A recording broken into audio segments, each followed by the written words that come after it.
or just leftists in general, and many of my friends are extremely leftist, that we just disagree on everything.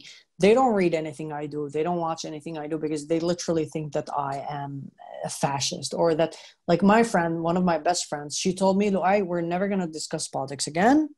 But I just want you to know that when the concentration camp buses start coming, it's your fucking fault."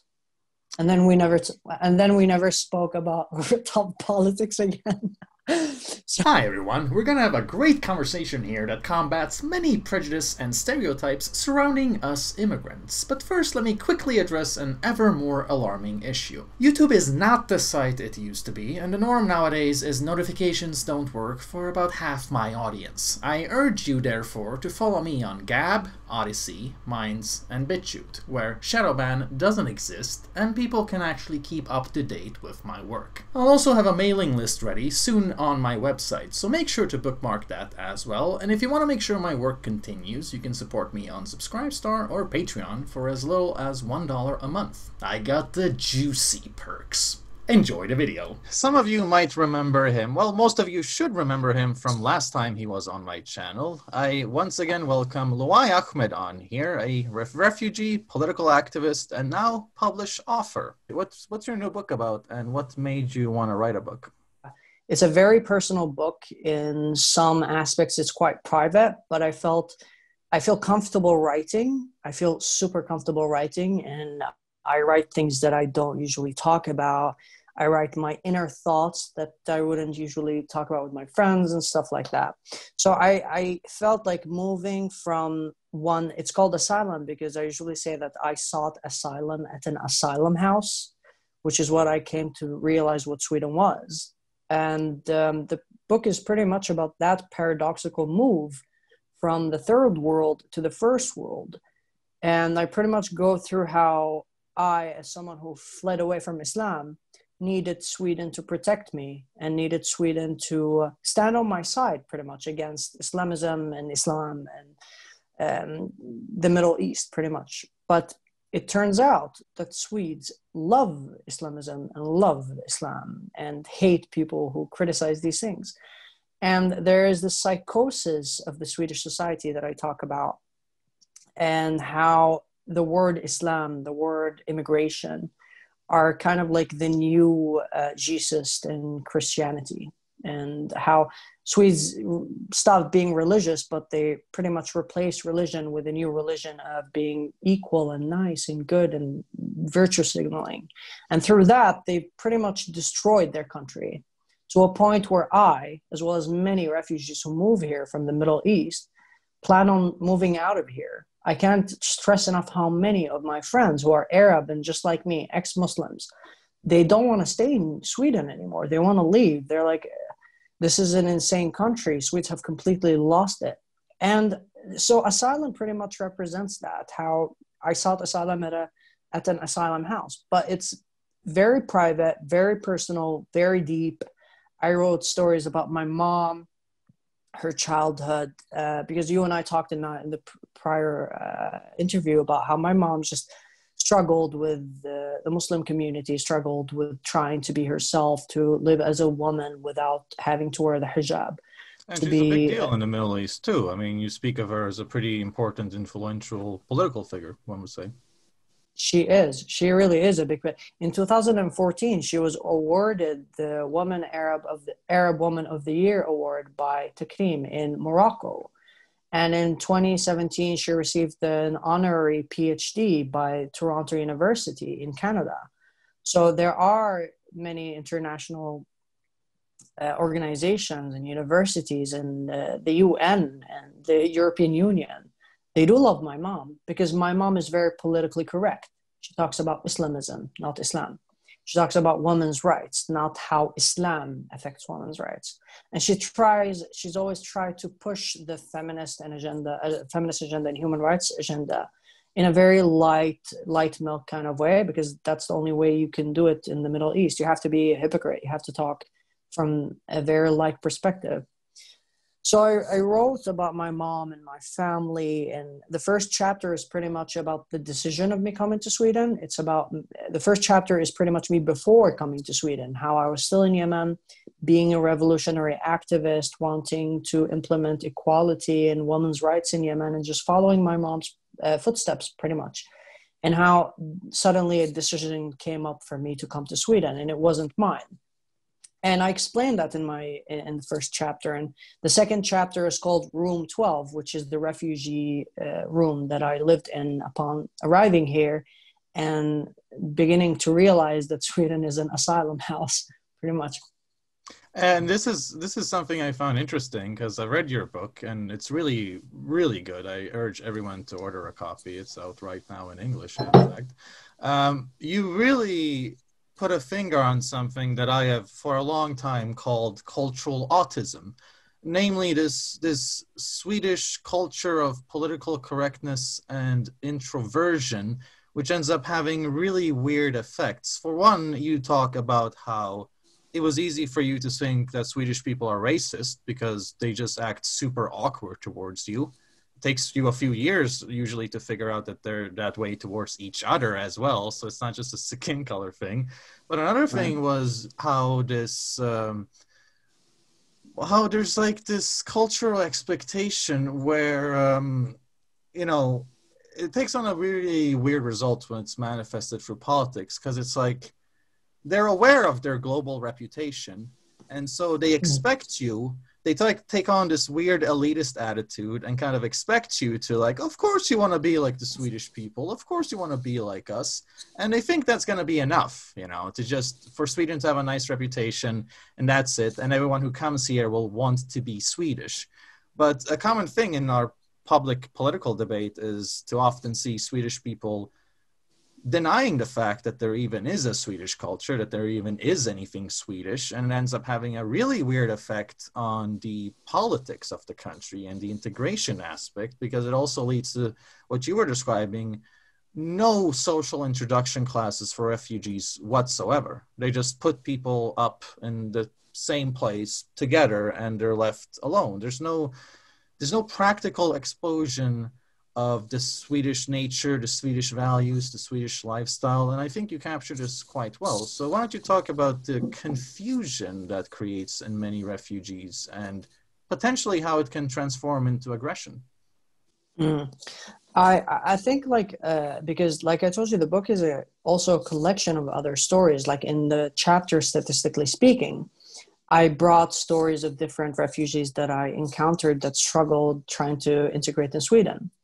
In one of the stories, so my friend worked at our library. He was a praktikant, an intern at our library. And his Swedish was really, really poor. He couldn't speak Swedish at all. So every time he tried to have a conversation with a Swede, they would kind of like not understand him and it would just get cold. And that kind of took a toll on him. It destroyed his serotonin. It made him feel sad. It brought him down, because Swedes can't really deal with someone not understanding them. It's just like when it becomes very uncomfortable for them to deal with. And in the end of that story that I was telling about this guy, I went thoroughly through a conversation that him and I had. And then at the end, I started talking, because my Swedish was so much better than his. We were speaking English, and then at the end, I started talking to him in Swedish. I'm like, yeah, okay, fine. It sucks, but now we have to talk Swedish so that we can get better. I spoke to him in Swedish, and then he said, "Shut the up." It's kind of like he gave up on Sweden. He doesn't want to learn the language. It's just like it crashed with him. Meanwhile, on my part, I kind of like every time I deal with this isolation, especially at the beginning when I couldn't become a part of Sweden, I would be like, well, that's a challenge. I have to take on that challenge, learn better Swedish. I have to make, in a chapter called Segregated Thoughts, it was about how there was an incident that happened, and I turned it to be like, you know what, I am the nationalist, you know, like I'm more nationalist and I love Sweden more than the Nazis and the racists. Fight me. And it's kind of like the attitude that I want immigrants who belong in Sweden to have, that you're not just here as an immigrant, you're also a part of bigger identity. And it's important to highlight that in many cases, refugees and immigrants who live in Sweden, they meet racism, like slight racism, and it ends their entire experience of Sweden being an open country. They start seeing every person around them as a racist, especially when the media and the politicians keep telling you all the time that 20+% of the country are literal Nazis that vote for Nazis, which can only mean that the rest of the community, like the 80%, they're also racist. They're just, you know, they don't want to admit that they're racist. That's what signals to immigrants. And this is the medium myth you're referring to here, basically. For people don't know that what LUAI is describing here is how the media has been treating people who vote for the Sweden Democrats, which is not a neo-Nazi party, but a party you found yourself quite sympathetic towards. But we can get into that later. I wanted to get back here. What you're saying is very important, because I think people don't understand the immense social exclusion. I mean, I've noticed as a white person that it takes... Sure, I'm a refugee, but I'm often told I look Swedish and stuff. But I also noticed how incredibly hard it is to fit in this country, even as a white person, even as an assimilated immigrant, because there's something just very particular with Swedish people and the culture and how things operate here. And they're not willing to teach that. And it creates a lot of confusion because people... Well, partially people underestimate just how racially segregated this country is. I mean, it's no overstatement or exaggeration to say that people literally grow up in different worlds. Immigrants here, Swedes there, and a lot of immigrants never encounter anything Swedish. But also I was thinking, I mean, I'm wondering how much you've learned about Swedish culture since our last conversation and what parts of that made it into the book, because I feel like Swedish culture is kind of as intricate as science in that the more you learn, the more questions you have. It's not that you're ever satisfied. It's not that you ever have a firm grip. You just end up being more and more weirded out by how things operate here. Is that something you can relate to? Or have you finally acquired a firm, squeezy grip around the Swedish society? Nobody has a firm grip on the Swedish society, but just like you said, like the more that they try to explain, the less that it becomes clearer, you know, because I would say people tell me all the time, oh my God, you've been here for 6 years and you speak fluent Swedish. You're the best integrated immigrant that I've ever met, blah, blah, blah. And I'm like, dude, I'm not even 2% integrated in Sweden. And I just imagine this, like I am in the group of the most integrated Arabs in their first years in Sweden. And I still feel so segregated from the society. So you can imagine how the millions of people that are being brought here that really have no love for Sweden as I do. I've always loved, like I came here for the Western society. I came here for the Western ideal. I came here for the Western lifestyle, for the liberal lifestyle that we have, the openness, the women's freedom, the gay rights. And most of the people that have fled here or came here from war, they're not here for the same thing. So they have like zero interest of integrating. And I have 100% interest in integrating. And throughout the 6 years of me doing my best to integrate, I feel myself like being only 2% integrated. And the reason that I have Swedish friends, most of my friends are Swedish. I hang out with Swedish people all the time. But when I say 2% integrated, it's more about like the cultural references. If like a Swede starts saying something about Pippi Longström, I wouldn't get it because I didn't grow up here. I don't know these like stories, the shows that they watched as children, the TV shows or programs. I have watched a lot of like old programs, old funny programs and stuff, but it's impossible to catch up with the cultural absorption that children get in their first 20 years. And my first 20 years were in Yemen. So from that aspect, like I'm not well integrated, even though I'm doing my best to integrate myself. So what are you going to do about the 2 million Arabs and Africans who don't want to integrate whatsoever? Yeah, this is a good thing you bring up because there's different categories here when talking about integration. There's a category that Swedes like to pretend just doesn't exist. I've seen politicians say, basically they expect integration to work as if you set your foot here, you're Swedish and you want to be Swedish. Well, even with the best of intentions, as in your case, it doesn't leave you integrated. It doesn't leave you understanding anything. It just leaves you with a weird map that's drawn all different directions. But with the group that they've never even want to acknowledge, namely the people who just come here for the Western living standard, but not the Western ideals, well, they like to pretend they don't exist. But how are they going to solve that problem? Like, they don't. And the funny thing is, I feel like I know Swedish people well enough to be able to say all they want, all they expect from you to think of you as a Swede is knowing the language and dressing like somewhat proper and just speaking clean, just being orderly. I mean, that's all Swedish people expect in terms of integrate. That's what they think of in terms of integration. What they fail to realize is that the language is just a tip of the iceberg. I mean, the language is just a way to kind of capture the mindset, and the mindset isn't really always verbalized the same, and the mindset is a bigger part of the culture than the language is. And I feel like there's no real introduction to the mindset, or even, I mean, in a way, the mindset does require you to kind of make fun of it because it's such an exceptional mindset. It kind of requires you to satirize it in a sense. Right. So but you know, to answer the question, what were some of the things you've picked up with Swedish culture since we last talked? First, I wanted to say that I think you said in one of your videos that I'm not actually sure, you could correct me, that Swedes say they want integration, but what they really want is assimilation. They want people to be exactly like them, to speak the same vowels, the same rhythm, the same mannerism. They want us to be, completely assimilated Swedes. And it just doesn't work out. It doesn't work out when someone comes here when they're 10 or 20 or not 10. 10 is probably possible if you're surrounded by Swedes. But it's like when you talk about Swedish culture, like this is what frustrates me. When conservatives and right-wingers talk about Swedish culture and they get asked the question, so what is the Swedish culture? They say, well, Swedish culture is like... the harmony of us and, how we are as a people, like kanelbulle, like the cinnamon buns, and Christmas and kanelbulle, cinnamon buns and Christmas define the Swedish culture.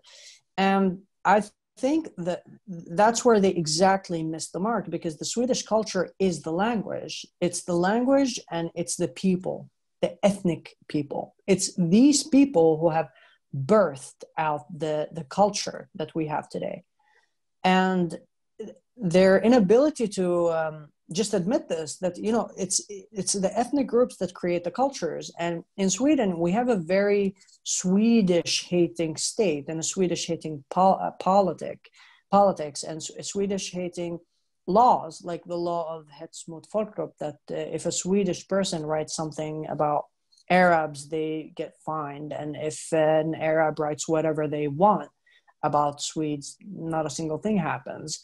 It's kind of like this bullying and policing of the state of Swedish citizens. So if I would say, like, in the past 2 years, what I've realized, Swedish culture as it is today, it's being able to spit on Swedes and loving immigrants. That is the common culture that the left and the mid really do. It's all about like protecting the immigrants' feelings, protecting these house pets that we don't want to hurt their feelings. And this is what really angers me kind of, is that I haven't had the chance, or I haven't had the opportunity to really delve into the Swedish society as much as I want, like watching all the old programs and I've watched Rasken and Utvandrarna, but like I'm talking about like just the things that every Swede has watched as a child, the things that has been passed on by their grandparents, and then the stories and all of these things. I'm never going to be able to get all of them, but I want to. And I haven't been able to, because my existence in Sweden has shifted from me just trying to integrate to just trying to wake Swedes up and going, dude, what the hell is wrong with you? So like I didn't get enough time to really figure out what the Swedish culture. I've just been spending my time trying to tell Swedes, stop destroying your country, and things like stopping mass immigration and just stopping refugee inflow is not racism. Like trying to explain these things has become Swedish culture for me. These stupid arguments of trying to just balance out what is right wing and what is left wing, what is racism and what is not racism, is the common culture, which is very destructive, because if you go back 100 years ago and see how Swedes were living, that is the Swedish culture. And back then, it was more about the language, the simplistic lifestyle. They were farmers that lived outside. But the language, and I also stress this in the book, and something that I think like people outside of Sweden would never understand, is the betoning, the vocals, that the å or i, oo, these vocals, they are extremely peculiar in Sweden. And if you don't say them, if you just speak like, the immigrant accent and go, you don't go, oh, you go, this really, I usually describe it like this. When you enter a restaurant and then you have Swedes and then immigrant group that speak Swedish, but they speak the immigrant Swedish, svenska. The Swedes, their conversations are vibrations, because it goes like, this is how a conversation would go. Yaha, yo, you go. Like if the humans would be translated into vibrations of conversations, the Swedes are going up and down and flowing, and the immigrant Swedish is flat, and it completely sticks out in the Swedish society. And if a person that has this immigrant accent, which I don't judge, I just like describe, if one person has this immigrant accent and they're born in Sweden, they would not be able to belong to a group that speaks like fluent Swedish. There will be cracks. There will be conflict. There's like, because the immigrant accent, svenska, I describe it in the book as anti-svenska. It is like kind of like the rebellious anti-Sweden, anti-state, anti-government kind of language. It's like, screw the system. We're the outsiders. We're the pariah. We're the outcasts. And this creates a lot of conflict socially. And Swedes have become very normal with this. They look at the immigrant accent as something like, oh, this is just how language evolved through time. New accents are created every year, blah, blah, blah. But you and I know that the immigrant accent has nothing to do with the Swedish language. Yeah, the immigrant accent is a failed integration project. It's ghetto talking. It's not something charming, and Swedish people don't understand that. I mean, it's basically a yodel language. Like it goes fucking. It sounds absurd when they don't even understand how absurd they sound when they talk, because they're used to it. They're used to talking like going up and down. But even in America, even in white countries, they don't talk with that many vowels and stuff. So it's like it's even hard for Americans to learn Swedish properly. There's tons of factors here as to what doesn't work in the Swedish system. Like you said, it's not just no social integration classes. There's no place you go to learn what country you're in, what laws there are, how things work, how to deal with all the debt companies here and things that are like a bit more peculiar. There's no objective standard of, well, this is a little more weird, this is a little more here, this is a little less rare, but a little more frequent here, so we're going to teach you about this. That doesn't exist. And it just creates piles and piles of, you don't get the language, you don't get the job right, because the job market is also very social connection driven. So you need to know the language and know the people to have a job. You don't get told that. There's all these things you're never really informed about, and you just spend a whole lifetime here figuring it out. And then you're like, oh, wait, this isn't that fucking great. This isn't the utopia we've been told it is. It's kind of like a white picket fence community that likes to sweep its dirt under the carpet. And so is that really the best place to... I mean, your book is essentially one big culture clash, is it not? Just a big, here's what I thought would happen versus what actually happened. And what actually happened is you just got shunned and a bunch of death threats from Islamists. And I mean, what are the nicest Swedes you've encountered here in Sweden when trying to discuss politics with people, for example? Well, the interesting thing is that the early part, the first chapter, it ends with me going like, because at the end of the first chapter is when I decide, fine, I'm going to leave Sweden. So there, it's like somewhere there, I talk about how, okay, you know what? Yeah, maybe if I'm in Sweden, Al Qaeda and the terrorists won't get me, won't come and fight me and blah blah blah. And then at the end of the book, it's like, wait, what? So it's like this clash. The thing is, like, I always say this, like, I took my mom's genes, so I'm very provocative, I'm very argumentative, I battle. My life is all a battlefield. But wait, what was your question again? Sorry, I just moved to something completely different. No, well, basically, I was just, your book can be described as one big culture clash. Culture clash, right. Personal story, but it's also something I found common was the constant confusion of what it's supposed to be versus what it is. I found it interesting because my whole opinion making, this whole channel has been about, okay, we know what they say, this is what it actually is. And what it actually is a pretty autistic country that's not fun, to be honest.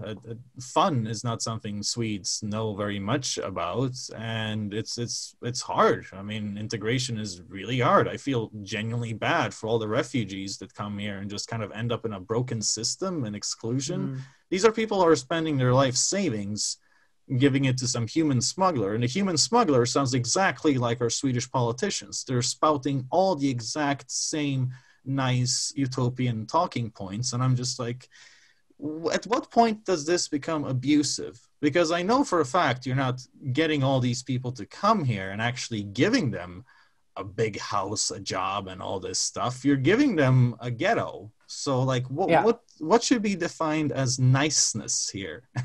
And I just found interesting how your book captures that conflict in this story through a personal tale of your disappointment, one could say, if that's that's a perfect way of saying it. Actually, I think this entire culture clash, one of the chapters is called "The Clash of Civilizations," and it goes into a story of a Swedish person, and they're very waking up to, oh my God, there is a clash of civilizations, and it's actually a very interesting story how she woke up to that.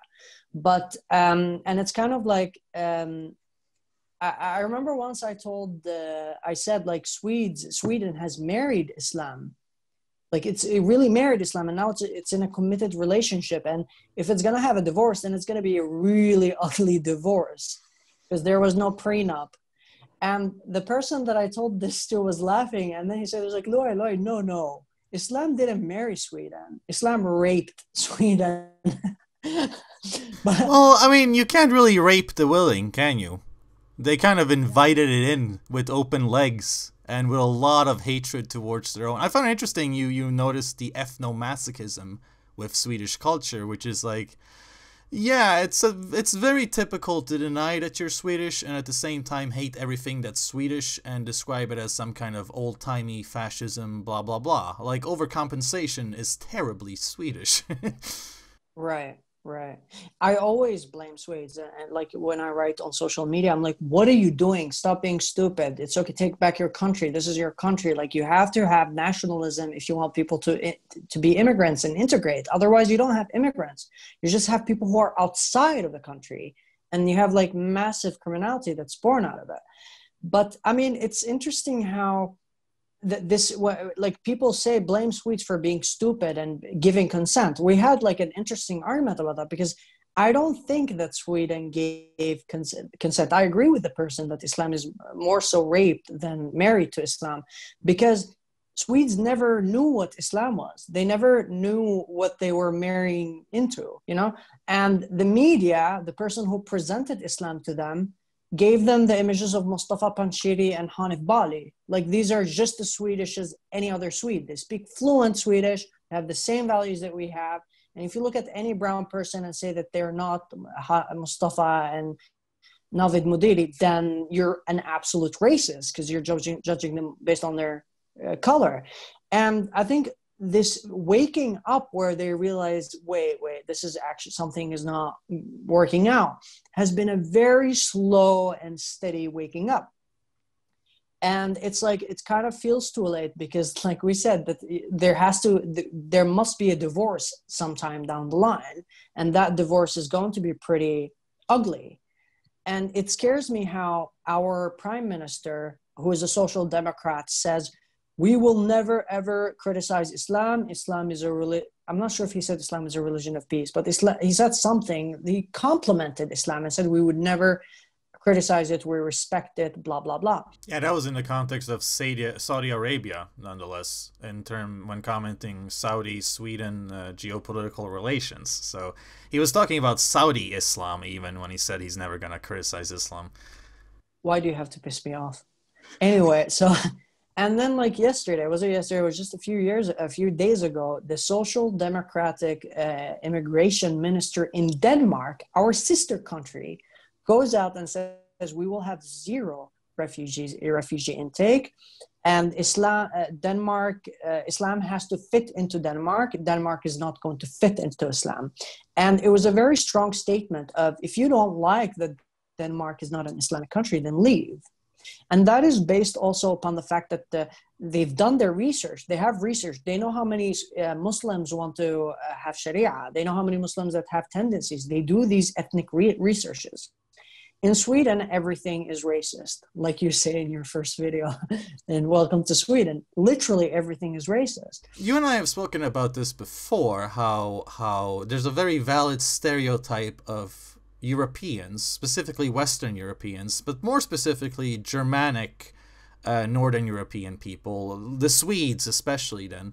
There's a stereotype of Europeans as stiff, soulless, they only care about work and not nearly about family and friends. So do you think the idea of happiness is different in different continents and cultures? And how would you define that difference if we were to try and sum up the differences? It's like we are very different people. Yeah. You know, I remember when we talked, you said, like in our first video, you said like when white people come to Sweden and they interact with Swedes, they go like, what the hell is wrong with these people? They're super weird. Yeah. White people notice it too. Yeah, but it is because Swedes have been extremely homogenous. Like if you look at Yemen and the Middle East, our countries, we've been migrating for decades, for thousands of years. Like the reason that I'm a bit dark-skinned is I probably have some African blood in me, and I also have like Jewish blood, and I have like Syrian blood and Levantine blood. Like we're a mix. We're always migrating because Islam has united us. Sadly, but so there's more. We're not homogenous. We're complete. Like we're very spread out. You can go to Aden, which is South Yemen, and you'll find people who look exactly Somalian, even though they're ethnically Yemeni, completely ethnically Yemeni, and they've had Yemeni parents for the longest time. And then you go to Somalia, and you find people who look Saudi Arabian, and there are like these very closeness between us because we've been migrating like Africa and the Middle East for the longest time. Swedes have been isolated for the longest time. Like it's a very like special people that are, like we say, they're very different from everybody else. And it's usually that one weird Swedish guy who's outgoing and blends in with the international students at university. Or it's actually mostly very outgoing people and lefties that go to international universities and talk with different people. But the actual real Swede, they love conformness. They love this conformity and just being with your own people, your own family, etc. So I discovered like I lived with a Swedish guy. His name, should I say his name? Yeah, fine, Jonas. And I discovered Swedes through him because I lived with him for 2 years, and he showed me. Like, it's like when I first met him, I'm like, wow, there's something so weird about him. I have to crack this guy, right? 2 years later, I'm still in the same point. After living with him for 2 years, I can't tell you anything. Like, I love him and I would give my life for him, but it's like, I can't tell you anything about him. He's just Swedish. He's very, very Swedish. Too reserved for his own good. Yeah, that seems to be a Western European thing, yeah. Actually, the funny thing is that Jonas is actually extremely outgoing. He's very social and interactive. But when it comes to him as a person, his values, the way he communicates with people, the way he talks to people, it's just Swedish. The only way I can describe it is Swedish. very polite, very mindful, extremely careful of not hurting people's feelings, doesn't want to create conflict. Anytime there was a conflict, because I lived with him for 2 years, right? So I would just stare at him and I'm like, there is a conflict. You realize this? He's like, what are you talking about? I'm like, this all you're describing here is core Swedish characteristics. Like, yeah, you have the genuine altruism there, but you also have the downsides to that altruism where it's like, you're not even understanding. You're just constipated right now. You don't even know it, do you? You're just really constipated emotionally. You don't even know what's happening. You don't even understand how dysfunctional this is. You know, I'm not going to be offended. You can just tell me. We can sort this out. But you're not even going to tell me because you're so considerate I just want to punch you. That's the average Swedish person for sure. I think the most accurate sentence you said there is, you don't understand how dysfunctional this is. You know? Yeah, no, they don't. They don't have that, which is like totally an upside with immigration in a sense. They don't have that lens where, like, as an assimilated immigrant, I can understand more of your culture than you do. I can see more than you do. Right. Whereas you kind of grow up in this incest village where this global incest village where everyone, it's not just that it's a small country, and like it's been homogenous, it's also super isolated. Just isolated as a structure. I mean, yeah, sure, you can go there, but actually getting into the society is a different thing. So it's like super isolated, which is why I call it the global incest village.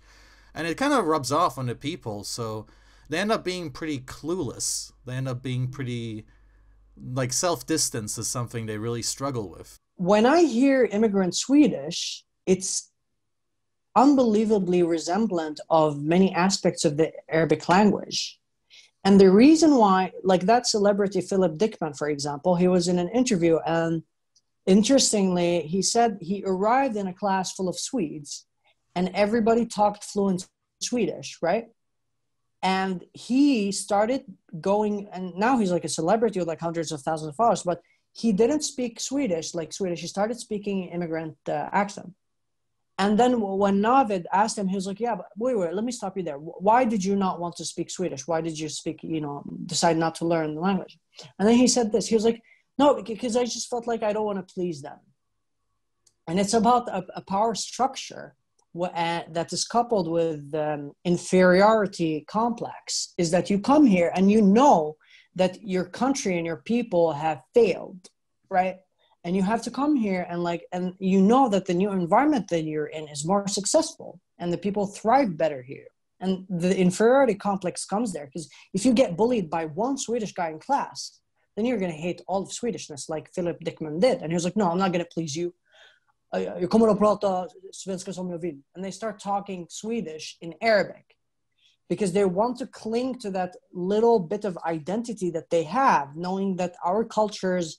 This is a question that I asked Rasmus a week ago, in a podcast, and I told them, we really failed at everything, like the Middle East. And then I asked him, can you name, and I'm asking this question to you, can you name one Arabic product that you use, like something that is of our creation? Unless washing your ass is an Arab thing. I know it's a Muslim thing. I was brought up washing my ass, not... So you spit a little bit of coffee there.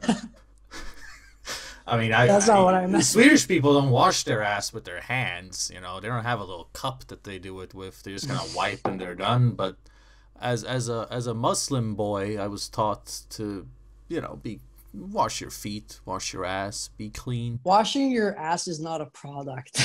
No, I guess not. So, I mean, it really is a loud and very astounding no to respond to your question there. No, I sadly don't know of any Arab. And I feel bad because I'm sure there's something, but I can't even think of it. Nope, there's nothing. There's nothing. We have failed completely as a productive society. We have to face it. When you look at Saudi Arabia, which is, the leading Muslim country now, what are they producing?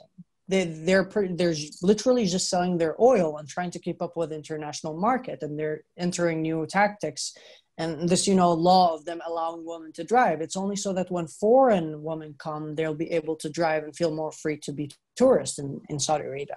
So it's like for hundreds of years, we've been failed communities. We haven't been able to compete with the international world. We haven't been able to be like the Japanese and the Chinese and the Americans and the Europeans. And this brings an unbelievable inferiority complex. This allows for us to hate white people and to hate, every other culture that is more progressed than us. And why is that? It's not colonialism is just like an excuse. The real reason is this inferiority complex. And Friedrich Nietzsche talks about it in Geology of Morals, how this slave and the slave complex is that when you're not as successful, let's say that we Arabs were the slaves and the masters is the European, it's just an example, it's not literal. It's like I have every right to hate you. I'm right and you're wrong. I'm oppressed and you're the oppressor, period. There's no more nuance to the conversation. And the more of a failure you are, the more that you cling on to the failures and you cling on to any ideology that will give you justice. In this case, it's Islam. And in this case, it's why Islam is becoming more and more radical and more aggressive with time. It's not becoming more secular. It goes up and down. But like in a graph, in a real graph, Islam is getting more and more conservative. And the ideology and the radicalization of the youth is getting more and more and more. Yeah, I noticed that, just to point out, in case people don't know, is second-generation immigrants tend to be more religious, more radical than their parents. And what you're saying completely fits in line with that, just from a psychological perspective and a social perspective. So what's happening, there is a part of migration that is an invasion. It's not a migration. The Muslim Brotherhood have dissolved in the Middle East. I mean, they're still there, but their power has shifted onto Europe. And now it's time to spread Islam. It's time to expand. It's time because we failed. We don't produce anything. Israel publishes more scientific and academic papers than the entirety of the Middle East combined. Just try to let that sink in. So we just failed completely. And the only thing we have is Allah and Muhammad and the Quran. And the fact that this immigration has happened with what we have talked about earlier on in the videos, like the cultural autism of Swedes and how difficult it is for me as an immigrant who wants to integrate. So just think about all of these people who come very confused, like they don't know if even Islam is right or not. But then they meet, they come to society and they meet a bit of racism, and to them the world clogs, like my brother. And I want to publicly talk about my brother right now because I completely despise him. When he moved to, I have two brothers. One of them I worship and I would give up my life for. The oldest one is the one that I despise. He moved to Britain. Before he moved to Britain, when he was 20, he had a party with strippers, drank alcohol, smoked weed, did cocaine, you name it. He was as kafir and as much as of a disbeliever as anyone else. When he came to Britain to seek asylum, he couldn't speak the language, so he struggled there, and he met racism, and he became an Islamist. By the time when he came back to Yemen, he was telling us, me and my brother, even though you know how my mom is, he was telling us, why don't you pray? You have to pray. Let's go to the mosque. And we do pray, but it's not like you have to. My mom is pretty cool, But he came back and he started putting these rules that we have to pray. And now, today, he's a Houthi. He supports the militia, the anti-Semitic militia that literally had the worst cope and destroyed Yemen and brought us back 1,000 years back. He supports that terroristic group. And that's because he went to Europe. It's yes. because he went to Europe. So I feel like that says a lot about how a bad immigration policy can really hurt immigrants, not just where they are, but also in their home countries. Right. And then when he came out, when that decision, in the first, I didn't write anything about that, brother, because it's just, but in the first chapter, so I talked about how I wanted to, you know, like this discussion, like, should I go to Sweden? Should I leave? Blah, blah, blah. And I had like a lot of confrontations with my family. My brother told me not to go. And when I asked him, why shouldn't I go? He said, well, white people are racist as shit. They're the most racist thing you'll ever meet. It's the most destructive thing for your blah, blah, blah. You're going to be in a refugee camp. Nobody's going to respect you. He really like put this dark cloud on my head. And I know he's a failed Islamist. And by the way, like he lived in Britain for 6 years. I never lived in Britain. And my English is like 1,000 times better than his, because he failed to integrate in the British society. And it created this terroristic cell. Because when we talk about Islamists, we talk about terror cells. And what a terror cell is like something that just needs triggering. So if had my brother stayed in Britain for a very long time, and his hatred towards the West kept growing, he could have been one of these people that, you know, go back to Syria and then come back here, and they want to create like terror and hatred in the West. So this clash, because he knows that we're a failed society and our religion is failure. Every Muslim knows deep inside that Islam has failed. To admit this is to say that I want to go to hell, pretty much. But deep inside they know it, and I knew it as a Muslim as well. But what calmed me down when I was a Muslim is I was going to end up in heaven. That's the only thing, and they really believe it. You know, it's not like a mystical thing. I believed with all my heart that there was a heaven and hell. And that if I did the non-Islamic things, that I would end up in this eternal oven. And that if I did the Muslim things, I would end up in heaven. So this frightening concept traumatizes Muslims in the East and the West. And like seeing my brother fall for it is just kind of sad. But this brother was not really raised by my mom. He was raised by my grandmother, because my mother, when my mom had him, she was still 16. She didn't want to get married to his father. She was forced to it. It was the second forced marriage. So she left him with my grandmother and went to do her education in Cairo. And I think that also left a mark on him, because he was not raised by my secular, open-minded mother. He was raised by my grandmother and had kind of like some Napoleon complex or something, or just complex. It was not Napoleon whatsoever.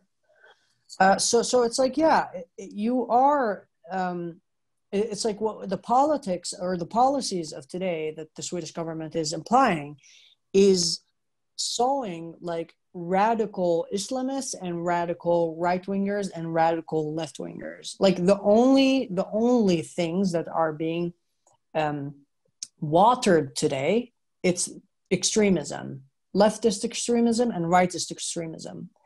And it's the politics and politicians do not say it like openly, but there is a strong radicalization to the left and to the right.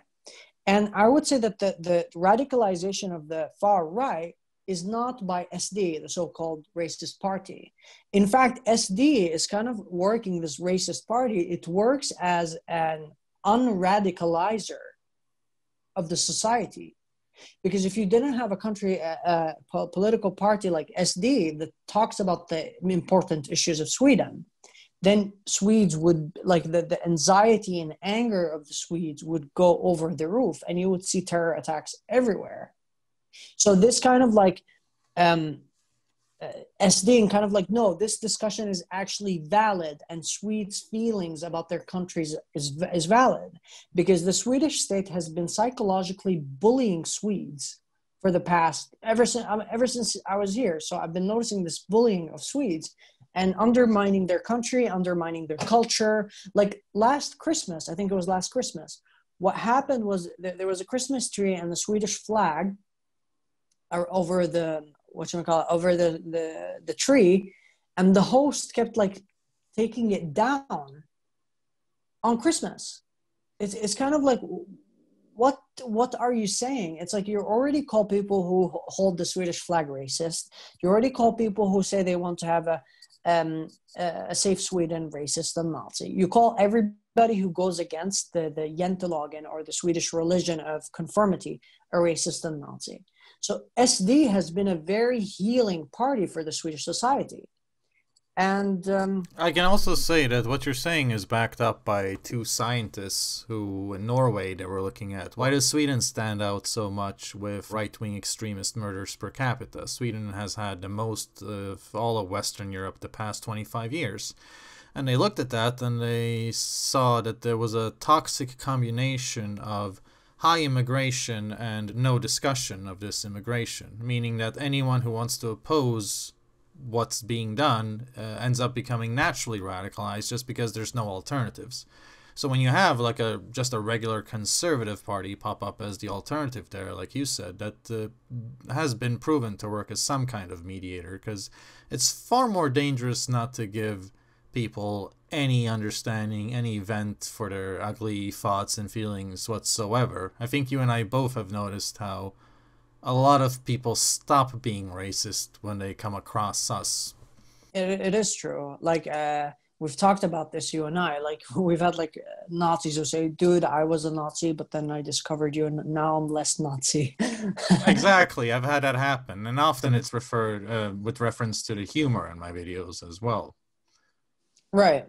But you know, like this kind of, I mentioned the psychological, like Swedes have been extreme, like the very idea that whenever a rape happens, like it happens a lot, that whenever the suspect is an immigrant, they pixelate the picture. But when it's a Swede, they show it. It's like anytime a Swedish person does something bad, they shove it up your face. Like, look at how bad white people are. But every time a brown or black person does it, which happens on a much higher scale, it's swept under the rug. And that is psychological abuse. That the Swedes know that that's not true. They know that they are very peaceful and crime is like the least on their agendas. And it has been so for hundreds of years. I mean, but it ends up having like a similar psychological effect as what you were describing with your brother, being that constantly being reminded of your failures as a species or perceived such, constantly having that negative stuff attributed to your skin color shoved down your throat can easily make Muslims terrorists, and it can make white men killers, essentially, is what you're saying. Right. And you know, like whenever I talk to like these far leftists, or just leftists in general, and many of my friends are extremely leftist, that we just disagree on everything. They don't read anything I do. They don't watch anything I do because they literally think that I am a fascist, or that, like my friend, one of my best friends, she told me, LUAI, we're never going to discuss politics again, but I just need you to know, she lives in a European country. She's like, I just want you to know that when the concentration camp buses start coming, it's your fucking fault. And then we never spoke about politics again. so this they really believe they're friends with Hitler if he was brown and homosexual and a minority. It's insane. But you know, this kind of like, when I argue with them, these leftists, I tell them like, okay, so what if I tell you that the more immigration that you have, then the more white terrorism you're going to have, the more mosques are going to get exploded, the more, and this is going to go back and forth. You're going to have the more Islamic terrorism, the more white racism, terrorism, and that will make Islamic terrorism even stronger, and that will make white terrorism. And then you're just going to have a continent of terrorism. Is that what you want? One of my friends actually said, yeah, they deserve it. Look at what they did to Africa and the Middle East. And that is the most worrisome thing about this whole intellectual discourse that's going on. There's actually anything but intellectuality when it comes to discussing politics and religion, because people, their emotions, and you and I have talked about how you have talked about really that Swedes have become so feminized that it's their emotions, and the men have become very emotional, and it's the emotions that talk and the emotion that take that political stance, which is extremely dangerous. Yeah, it's a country where even the men became women. And it's like the female stereotype rather than anything honorably female. It's like So emotional, so sensitive, so hysterical, and yet so completely right all the time. Like any man with a successful relationship knows you don't argue with a woman. So it's kind of like you can't really talk in this country, and it affects so many things. But it's interesting you say, I'm familiar with that Morgan Freeman quote. It's just we've probably spent the past hour talking about racism, so it's kind of hard not to talk about racism. We're doing it right now, and we're doing it because other people talked about racism first, and it created such a toxic situation that you kind of have to go in and, kind of be like, okay, well, I get this, but not that, and that actually is a thing with this and not that. So, but here's the question: when are we gonna stop then? Because if it keeps going, we will never stop.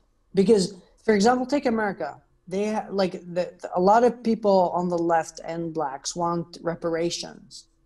A lot of right-wingers and Republicans would never agree to reparations. That fact alone will keep racism and race a hot topic forever. It will never stop, right? Because if you don't actually, it's kind of like Palestine and Israel.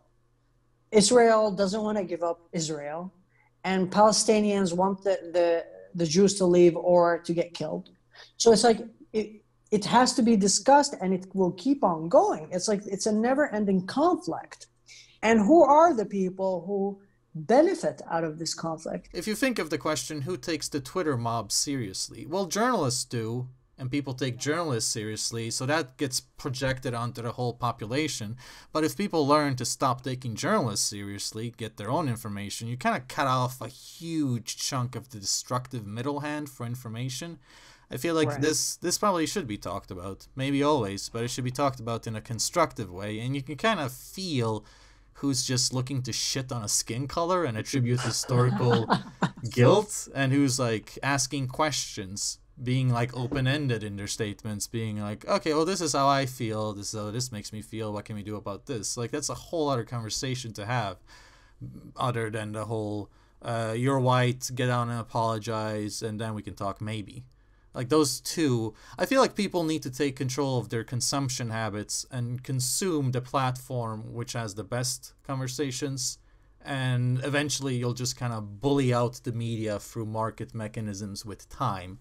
Like, you can already see people are getting more interested in the Joe Rogan 2-hour podcast, really exploring what a person thinks format, rather than the SVT 2-minute interview format, the CNN hot take. And that's a sign for the future. I think that's a way to make people more civilized.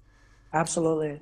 More importantly, I feel like we're already doing that right now. I mean, this is a good way of talking about racism we've been doing right here. And on that note, I'd like to tell people to buy your book and wrap up this conversation, unless you had anything else you wanted to add. No, two things that I actually wanted to say. The first thing is that, like, we underestimate, like, we who work on alt media and the internet and opinion building, we underestimate the impact that we have on people. And your channel has created, and this is just me, your channel and your videos have created an endless amount of discussions and debates at my place with my friends and the people that I know. That's lovely. That's lovely. I'm very happy to hear that. Yeah, we would watch your videos and just discuss and go through things and go back and forth, and we'd argue all the time. And so, like, one view is not just one person. It could also mean like tens of people who argue and, discuss and laugh at the things that you do and say. So I love that you're still doing what you're doing, because there have been plenty of Swedish political channels that start and then it doesn't meet their expectations, or they just get bored and they stop. And you have been this very solid god for Swedish YouTube, and I can't believe that I'm talking to you still, because it's just undeniably crazy.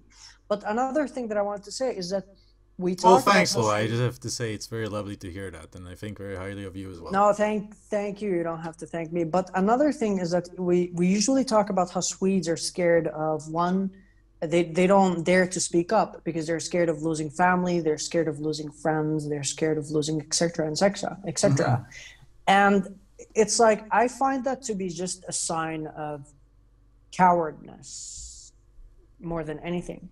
And I think the biggest example for this is Pontus Persson, who I love, and I think is one of the greatest opinion builders. And I think you've had him. You've had him on. Yeah, I interviewed him for the military media report. Yeah, on my other channel. Right, now look at this guy. He's Swedish. He's white. He's heterosexual. He's married. He has a child. He has a job. And he expresses himself exactly as he wants. He doesn't fear the state. He doesn't fear the media. He doesn't, because he's confident and he's intellectual enough to meet these blah, blah, blah, these people. And also, just a tip to all the guys out there, that is why he's married. Because he's confident. It's not about having the right gut, not about having the right posture. It's all about the swag. Actually, I'm not sure if he's married or if it's just his girlfriend. But regardless, he has a beautiful family and he's fulfilled. He expresses himself like he's like a lot of people say that if we don't express ourselves, like a lot of people will comment, and it's true that there are people who lose their jobs and their friends and etc. Right? It's Yes. true, but it's your country. You know, like for me, I'm fine with losing every single one of my friends as long as I fight for something that is worth fighting for.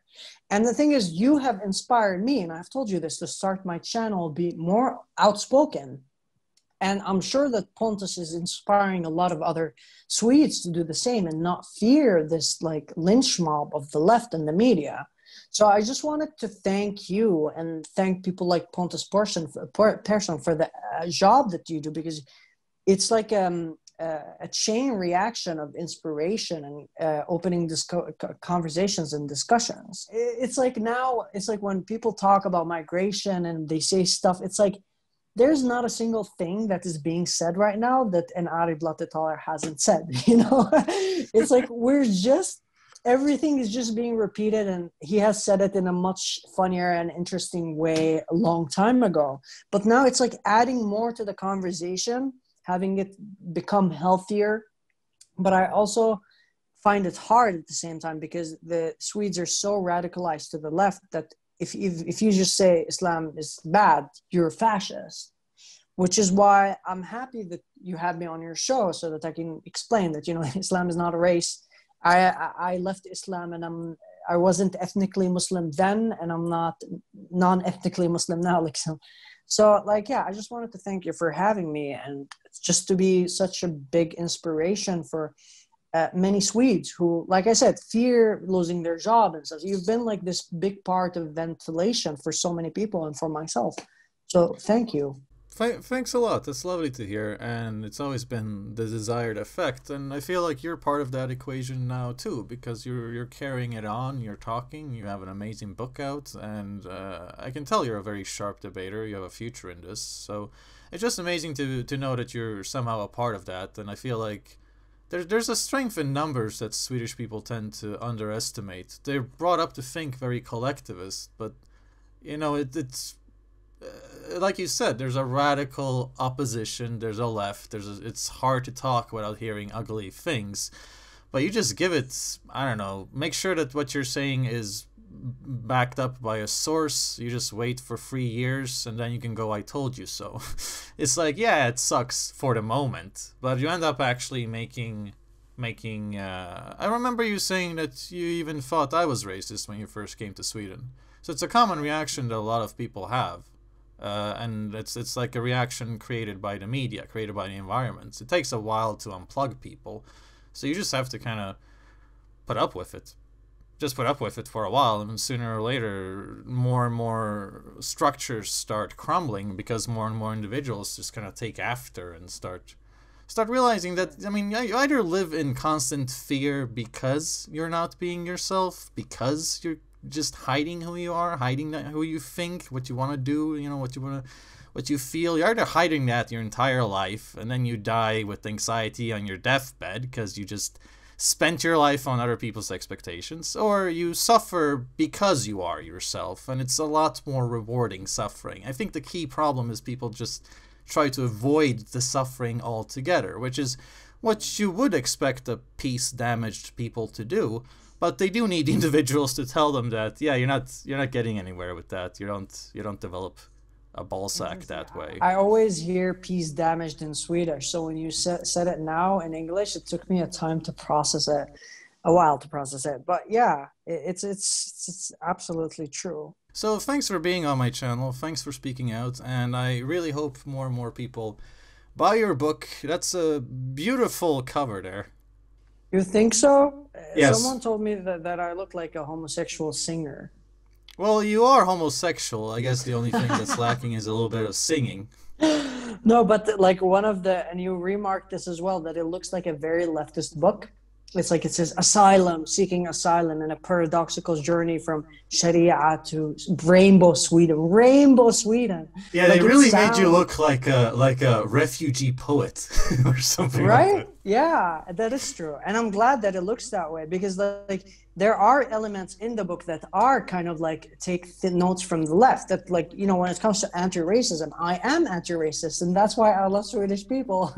But so yeah, so I'm glad that you enjoyed reading the book. It's kind of, I would say it's heavy reading for me because it's very emotional and private and personal.